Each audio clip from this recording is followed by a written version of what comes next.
Hello students, एक छोटा सा टॉपिक बचा हुआ था हाइड्रोलिक्स इंजीनियरिंग का, जिसका नाम है ड्राफ्ट ट्यूब। जो एग्जाम में काफ़ी पूछा जाता है। इतना बड़ा टॉपिक नहीं है क्योंकि आपके टरबाइन या पंप के बारे में ज़्यादा कुछ दिया हुआ नहीं है सिलेबस में। केवल 3 आवर्स का सिलेबस था हाइड्रोलिक इंजीनियरिंग में, सिविल इंजीनियरिंग में। अगर आपको जरूरत होगी इसके बारे में ज़्यादा पढ़ने की, आपको लग रहा है कि हाइड्रोलिक मशीन आपको अच्छे से पढ़ना है, तो आप कमेंट करके बता देना, मैं इसे अच्छे से बता दूंगा। क्योंकि ये फ्रांसिस टरबाइन का पार्ट है। क्योंकि मैंने आपको बताया था फ्रांसिस टरबाइन में इनलेट पे दोनों टाइप की एनर्जी होती है। कौन कौन सी एनर्जी होती है? रिएक्शन टरबाइन में आपकी काइनेटिक एनर्जी और कौन सी? प्रेशर एनर्जी, है ना।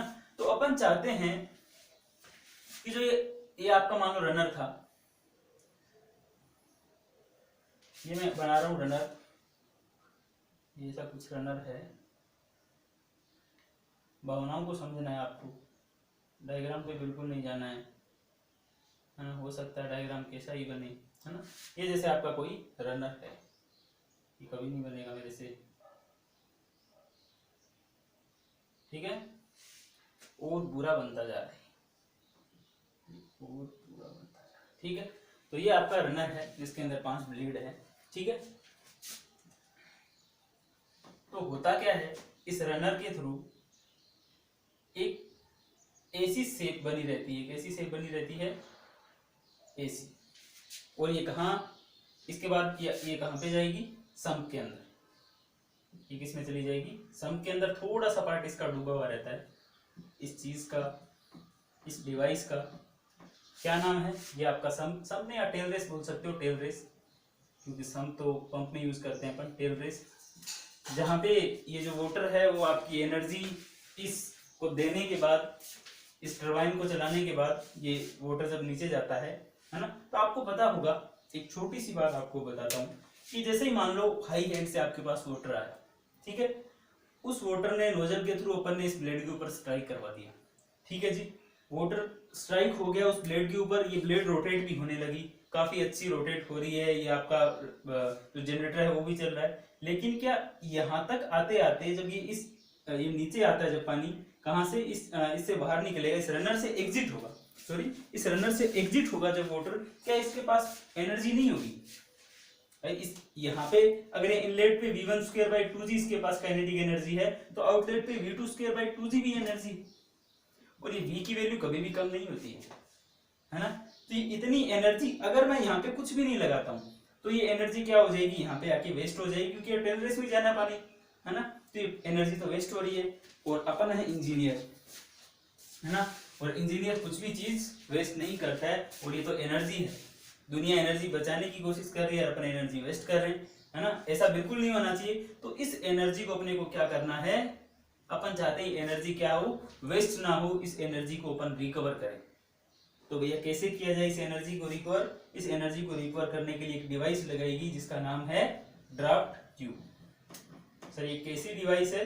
ये डिवाइस है आपकी डाइवर्जिंग टाइप डिवाइस है। आप देख सकते हो डाइवर्ज हो रहा है इसके अंदर, तो इसकी शेप है वो कैसी है? डाइवर्जिंग, है ना। ऐसी डाइवर्जिंग क्यों बनाई है तो अभी बताऊंगा, लेकिन पहले इसकी डेफिनेशन पूछी जाएगी कि सर ये कैसी डिवाइस है, इसको ड्राफ्ट ट्यूब किसे बोलते हैं? तो आप बोल सकते हो it is a device which is used to increase the head of turbine. अगर ये सबसे अच्छा फायदा है इसका, क्या करती है? ये नेट हेड को क्या कर देती है? इंक्रीज कर देती है। सर ये क्या है, इसके पास हेड होता है क्या? इंक्रीज कैसे कर देती है? ये हेड होता तो नहीं है, लेकिन ये हेड बचा देती है ना। कैसे बचा देती है? तो it is a device which is used to increase the head and this device connect between outlet of the runner and sump. It is connected between outlet of the runner and tail race.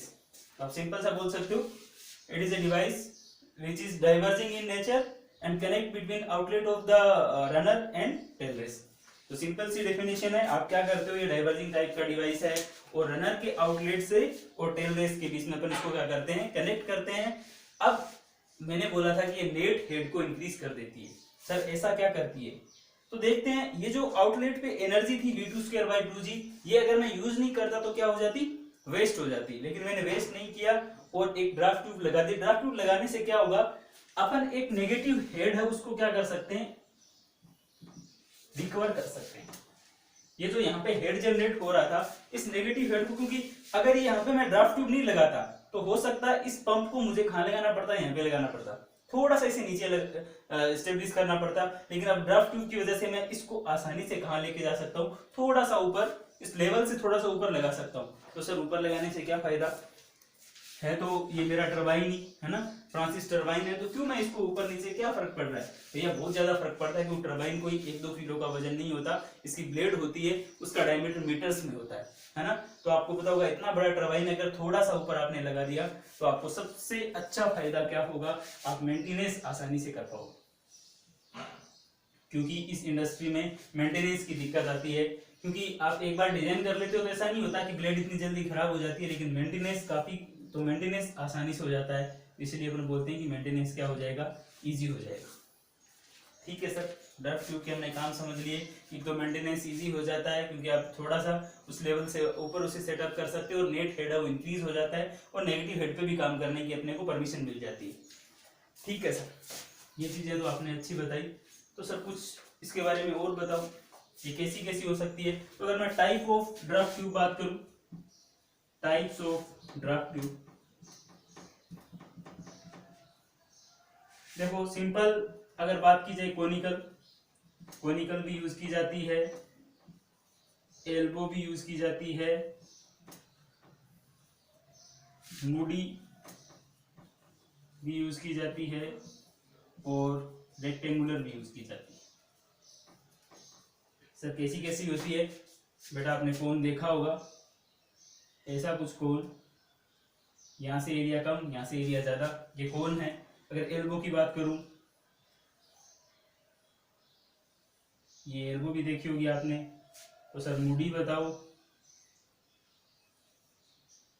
तो कुछ Moody का diagram आपको बताता हूँ, Moody का diagram ऐसा नहीं होगा। और रेक्टेंगुलर की बात करूं, तो जो इनलेट है वो तो आपका सर्कुलर हो, और आउटलेट आपका कैसा हो, रेक्टेंगुलर। बोला सर रेक्टेंगुलर बना तो नहीं, बनेगा, ये देखो, तो ये आपका क्या है, रेक्टेंगुलर है ना। तो इतनी टाइप की अपन क्या यूज कर सकते हैं, ड्राफ्ट ट्यूब। तो सर इसके ऊपर इसकी यूज कैलकुलेशन करके बताओ क्या होता है इस ड्राफ्ट ट्यूब में। तो ये तो मैंने बता दिया आपको ड्राफ्ट ट्यूब की क्या क्या एडवांटेज है, ड्राफ्ट ट्यूब अपन बोलते हैं किसको है। अब ड्राफ्ट ट्यूब की थोड़ी सी आपको, जब भी कुछ भी इसके बारे में निकालना, आपको हेड लॉस निकालना हो या कुछ भी वेलोसिटी निकालनी हो, कितनी एनर्जी आपकी सेव होगी, तो आप क्या कर दो, सिंपल सा बर्नौली इक्वेशन लगवा दो, है ना। जैसे आपको अप्लाई करके बताता हूँ, आपको क्या करना है, बर्नौली इक्वेशन अप्लाई करनी है बस। और बर्नौली इक्वेशन आप बिल्कुल पढ़े लिखे हो, फ्लूइड मैकेनिक्स आपने पढ़ी होगी अच्छे से। तो ये आपका क्या कर दो आप, ये 2 पॉइंट है, ये 1 और ये 2, यहाँ पे वेलोसिटी v1 है ना, और यहाँ पे वेलोसिटी v2। अगर इसकी बात करता हूं, अगर मान लो यहाँ पे हेड जिसको भी आप लो, अगर ये आपका hs है, ठीक है, और इतना वाटर में ये डीप है, तो ये मान लो ये डिस्टेंस कितनी है, y है ना। अगर इसको आप ग्राउंड लेवल लेते हो तो ये टोटल डिस्टेंस आ जाएगी। तो 1 और 2 पे आप क्या कर लो, यहाँ पे प्रेशर P1 है, यहाँ पे प्रेशर कितना है, P2, ठीक है। तो बर्नौली इक्वेशन आपको लगानी आती है, P1/ρg plus V1² 2g plus HS+1, ठीक है, ये तो होगा। और यहाँ दूसरी साइड में आप अप्लाई कर दो, क्या, P2/ρg plus V2² 2g plus कौन सी डिस्टेंस आएगी, अगर ये लेवल लेता हूं तो P2 के केस में 1। तो अच्छी तरीके से आप क्या वैल्यू निकाल सकते हो। और यहाँ पे एक टर्म और भी आ जाएगा, कौन सा, हेड लॉस HF। तो आप आसानी से कुछ भी, आपको प्रेशर का डिफरेंस निकालना है, वेलोसिटी का डिफरेंस निकालना है, आप ड्राफ्ट ट्यूब में आसानी से निकाल सकते हो। बोला सर एक चीज और करके बता दो, है ना, क्या, कि आपको एफिशिएंसी निकालनी हो। ड्राफ्ट ट्यूब की एफिशिएंसी की काफी बात होती है कि ड्राफ्ट ट्यूब की आप एफिशिएंसी निकाल के बताओ, तो आप बता दो एफिशिएंसी कैसे निकालते हैं ड्राफ्ट ट्यूब की। सर एक्चुअल में ड्राफ्ट ट्यूब से वाटर कितना सप्लाई हुआ, है ना, और आइडियली कितना हुआ था, इन दोनों का रेशियो को अपन क्या बोलते हैं, ड्राफ्ट ट्यूब की एफिशिएंसी बोलते हैं, है ना। तो इसमें ज्यादा कुछ इसलिए नहीं बताया मैंने, तो सारे टाइप के बता दिए आपको, कौन कौन से क्या होता है, क्या एडवांटेज क्या डिसएडवांटेज, क्योंकि 3 आवर्स का लेक्चर था, ज्यादा कुछ बताने का मतलब नहीं है। अगर आपको और भी जरूरी है उसके बारे में तो अपन बाद में बात कर लेंगे। Thank you.